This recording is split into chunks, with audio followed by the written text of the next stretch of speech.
Well, it's time for Enoch Godongwana to make his debut as finance minister today, delivering his very first midterm budget speech. But it won't be easy. He faces the difficult task of resuscitating South Africa's fragile economy while ensuring our debt levels don't soar off into the unknown. How will we bounce back after all the lockdowns and July unrest? Well, our business anchor, Rofhiwa Madzena, is at Parliament this morning ahead of the big speech later on. Let's cross to her. Rofhiwa, thank you for joining us.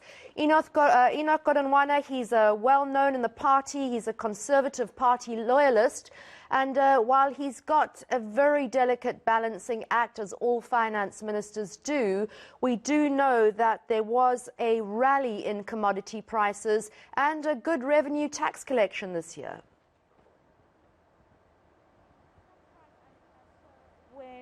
Edward Kieswetter a few days ago delivered an update on SARS's operations. He indicated that the Revenue Service benefited from the commodities super cycle, as it was called, a lot of the mining companies bringing in some extra tax revenue.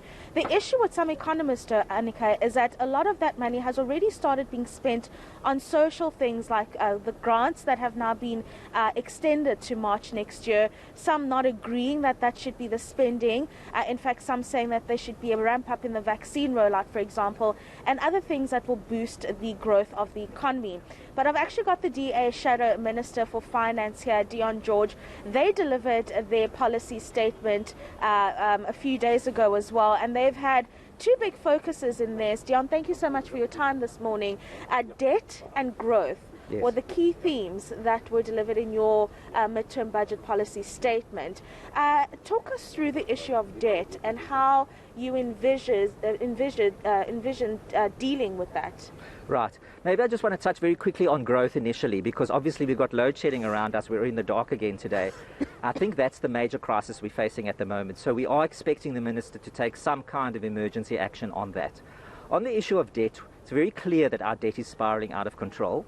The DA has long said that we need to manage the public sector wage bill, and that remains our proposal. I think it is doable.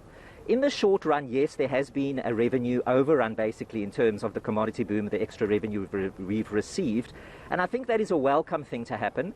We are not opposed to providing support to vulnerable people. We know South Africans are struggling very much under the yoke of the COVID pandemic, and also the fact that our economic growth up to now has been incredibly sluggish. We aren't moving as fast as we should be because of government's economic policy. So we are in a very difficult space.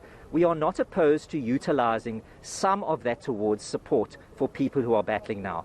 Poverty is very, very real in South Africa. Unemployment carries on unabated. So if we can do something to assist people right now, we certainly would support that. However, we need to have a longer-term plan. This is not a sustainable model. No, it really isn't. And of course, another concern, while we focus on socioeconomic issues, the extra revenue, there's a concern that some of that might be directed towards guzzlers like Eskom. Yes. We would be completely opposed to that, as we've said before. We think that Eskom needs to be separated. It needs to be separated into separate entities for generation, distribution and transmission. And we need to inject the private sector. It isn't that difficult. I mean, the CEO of Eskom has already said it's no point in changing CEOs, don't change jockeys on a dead horse. Now, that is very troubling. Now, we know that Eskom is in very big crisis, so we would not support taking any of that revenue overrun and putting it on any of the state-owned enterprises. In fact, we should be shutting them down. What about consumers and the fears that they may have in terms of the policy direction that National Treasury may be taking towards higher taxes? The DA's stance on that? Well, we will not support any tax increases, and we certainly won't support any additional taxes either. I know there's discussion on more junk food tax, etc. No, we will not support that because South Africans are already paying too much tax. We know the hardship that people are feeling.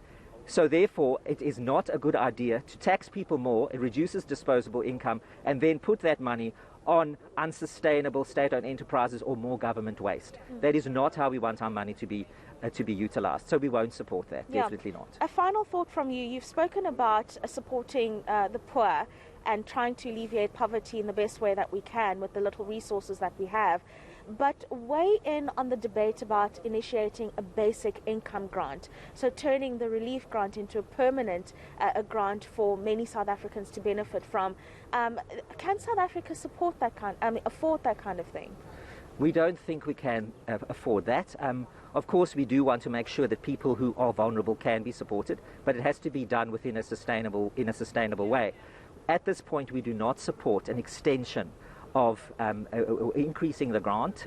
Yes, with inflation will increase, but we don't support, for example, expanding it in any way because there isn't any money for it. But the key thing is if our economy grows, there will be more money available, and that's the core of our offer. As we are saying, let's grow the economy. Let's focus on growing small, medium and micro enterprises. Let's get business working so that we'll get more revenue in, and then we can support vulnerable people in a better way. But at the moment, we would not be able to support that because that would not be sensible financially. Dion George, a Shadow Minister of Finance for the DA there, sharing some insights on what they expect to come out of the Minister's midterm budget policy statement later on today at around 2 o'clock. Obviously, in delivering their midterm budget policy statement earlier in the week, Annika, a big thing for the DA is creating economic growth. That is the only way to support the most vulnerable people in our country, and also, most importantly, Annika, create jobs. Creating a sustainable growth path for South Africa is a big thing that the DA is focusing on, and hopefully that's also on the mind of the Minister as he delivers his statement later on this afternoon. All right, Rofhiwa, we're there in the parliamentary precinct, my old stomping ground. Enjoy it there, and we'll cross to you a little later on.